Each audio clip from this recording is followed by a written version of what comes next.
एक बार क्या हुआ, तीन मित्र थे, बड़े कंजूस थे, एक नंबर के मक्खी चूस। और तीनों मित्र एक दिन बाजार में गए और तीनों ने सोचा भाई अब कभी भी आंख बंद हो सकती है। अरे लोग क्या मुंह दिखाएंगे भगवान को, लोग हमको कंजूस कहते हैं।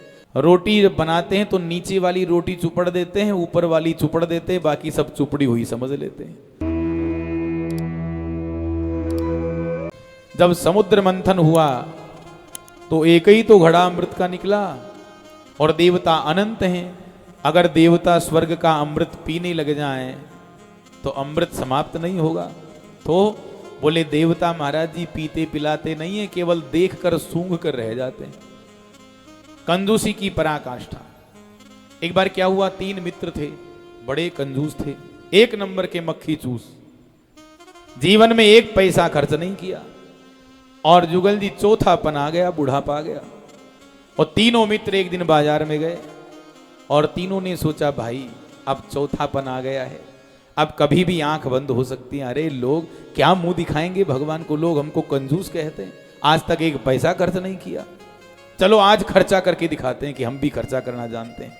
अब कंजूस तो थे ही, सोचा खर्चा भी करें तो कुछ ऐसा करें कि खाएं तो सेहत तो बने, फालतू खर्चा करने से क्या मतलब। तो हिम्मत करके 250-250 ग्राम देसी घी खरीद लिया और घर आ गए। एक महीने बाद तीनों मित्र फिर मिले, जय सीताराम भैया। अरे भैया कहो राम राम, कैसे हो? अच्छा तुम्हारे घी के क्या हाल चाल? एक ने कहा ठाकुर जी की कृपा से अभी ठीक ठाक चल रहा है। अच्छा कैसे चलाते हो? बोले भैया हमने तो जिस दिन हम तो घी खरीदे थे तब से हमने एक नियम बना लिया, रोटी जब बनाते हैं तो नीचे वाली रोटी चुपड़ देते हैं, ऊपर वाली चुपड़ देते हैं, बाकी सब चुपड़ी हुई समझ लेते हैं। हमारा घी चल रहा है भगवान की कृपा से।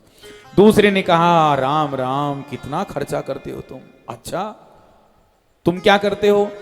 बोले हमने तो एक लोहे की सलाई बना रखी है और रोटी पूरी बन जाती है तो सलाई को घी में डुबोकर बीच रोटियों में चुभो देते हैं, नीचे से ऊपर तक घी लग जाता है और सारी रोटियां चुपड़ी मान लेते हैं, घी हमारा चल रहा है। तीसरे ने कहा हे भगवान तुम दोनों कितने खर्चीले स्वभाव के हो। अच्छा तो तुम क्या करते हो? अरे बोले भाई साहब हमने तो उसी दिन हमारे घी को कांच की बोतल में बंद कर दिया और रोटी बनाते हैं तो बोतल को घुमाए जाते हैं, रोटियों पर चुपड़ी हुई रोटी मान लेते हैं और पानी को बैठते हैं तो ढक्कन खोल देते हैं, जो सौंधी सौंधी खुशबू आती है आत्मा तृप्त हो जाती है, गदगद हो जाती है। अब बताओ ये सूंघ कर ही काम चल रहा है तो खाने की तो जरूरत ही नहीं है। तो देवता भी केवल देखते रहते हैं, सूंघते रहते हैं, पीते पिलाते कुछ नहीं है। कंजूसी की पराकाष्ठा है, पर भगवान की कथा में कोई कंजूसी का व्यवहार नहीं है। भुवि गृह्णन्ति ते भूरिदा जना। पिलाने वाले चकाचक पिलाते हैं, वक्ता खूब पीजिए। जितना आपका श्रद्धा का पात्र गहरा होगा उतना ही ये कथामृत उसमें समाएगा। आपकी क्षमता होनी चाहिए।